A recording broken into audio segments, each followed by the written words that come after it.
है वेतनमान देने का नियम बनाएंगे। मिनी आंगनबाड़ी कार्यकर्ता को आंगनबाड़ी कार्यकर्ता का दर्जा मिलेगा और साथ ही कार्यकर्ताओं को आवास बनाने के लिए ऋण की सुविधा मिलेगी। परिवार समेत 25 लाख तक का स्वास्थ्य बीमा, 10 लाख दुर्घटना बीमा देने का वादा। परियोजना अधिकारी और साथ ही सुपरवाइजर की ग्रेड पे में सुधार और पदोन्नति का भी वादा। इससे पहले भी कई गारंटी दी और अब एक और वादा किया है पूर्व मुख्यमंत्री कमलनाथ ने। चुनाव जैसे जैसे नजदीक आ रहे हैं वैसे वैसे लगातार वायदे किए जा रहे हैं और अब एक बार फिर से ये बड़ा वादा किया आंगनबाड़ी सहायिकाओं के लिए। और इन वादों का कितना ज्यादा लाभ मिलेगा ये देखने वाली बात होगी। आपको बता दें कि दोनों ही दलों की ओर से, चाहे वो बीजेपी हो चाहे वो कांग्रेस हो, दोनों ही पार्टियों की ओर से लगातार वायदे किए जा रहे हैं।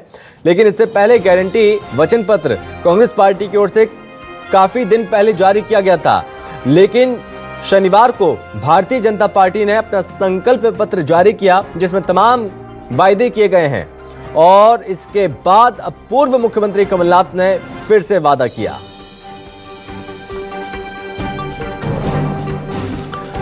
और इस पर बातचीत करने के लिए सैयद जफर साहब हैं हमारे साथ, कांग्रेस नेता। सैयद जफर जी, बहुत स्वागत है आपका। जी धन्यवाद। जैसे जैसे चुनाव नजदीक आ रहा है सर, वैसे वैसे और ज्यादा वायदे किए जा रहे हैं। पहले गारंटी थी, अब एक और वादा कर दिया। जो वायदे किए गए हैं, कार्यकर्ताओं को आवास बनाने के लिए ऋण की सुविधा मिलेगी और बीमा मिलेगा, बीमा की सुविधा मिलेगी। इन वायदों को कैसे देखे जनता?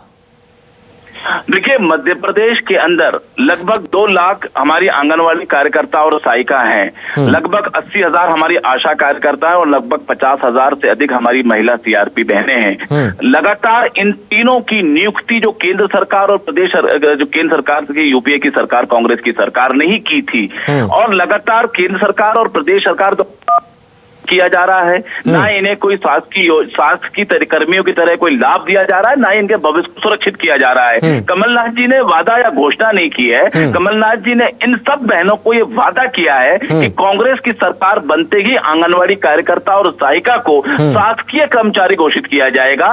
शासकीय कर्मचारियों की तरह उन्हें प्रमोशन का लाभ मिलेगा। शासकीय कर्मचारियों की तरह रिटायरमेंट होने के बाद उन्हें पेंशन की सुविधा मिलेगी। शासकीय कर्मचारियों की तरह उन्हें मकान बनाने के लिए सब्सिडी वाला लोन दिया जाएगा और ऐसे तमाम उन्हें जो वो लंबे समय से लगातार हड़ताल कर शिवराज सरकार से मांग कर रही थी और शिवराज सरकार ने उनकी अनदेखी की। ना ही उनको सरकार के में रहते हुए कोई लाभ दिया, ना ही अपने चुनावी संकल्प पत्र में उनको शामिल किया। कमलनाथ जी ने ये चुनाव के समय पर ये बात आंगनबाड़ी कार्यकर्ता और सहायिका को याद दिलाई और एहसास दिलाया है कि कांग्रेस ने हमेशा उनके लिए पक्ष में खड़ा हुआ है और आगे भी कमलनाथ जी की सरकार बनने पर मुख्यमंत्री कमलनाथ जी इन्हें एक शासकीय कर्मचारी की तरह सारी सुविधाएं प्रदान करेंगे और नियुक्त करेंगे।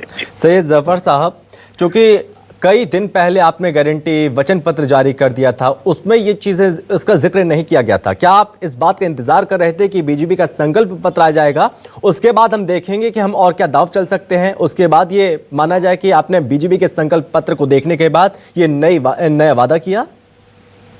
देखिए, लगातार शिवराज सिंह चौहान 18 साल से महिलाओं का और खासतौर पे महिला कर्मचारियों का ये लाडली बहना की बात करते हैं। ये 1,1250 रुपए देने की बात करते हैं और देते भी हैं। मैं इनसे पूछना चाहता हूं कि ये 2 लाख हमारी आंगनवाड़ी की कार्यकर्ता है, जो हमारी आशा कार्यकर्ता है, जो हमारी अभिजीविका मिशन की सीआरपी बहन है, इन लोगों को क्यों नहीं लाभ दिया गया? जो दिन रात सुबह से लेकर रात तक काम कर रही हैं, शासन की योजना आम जनता तक पहुंचा रही हैं, क्यों इन्हें शासकीय कर्मचारी नहीं बनाया गया?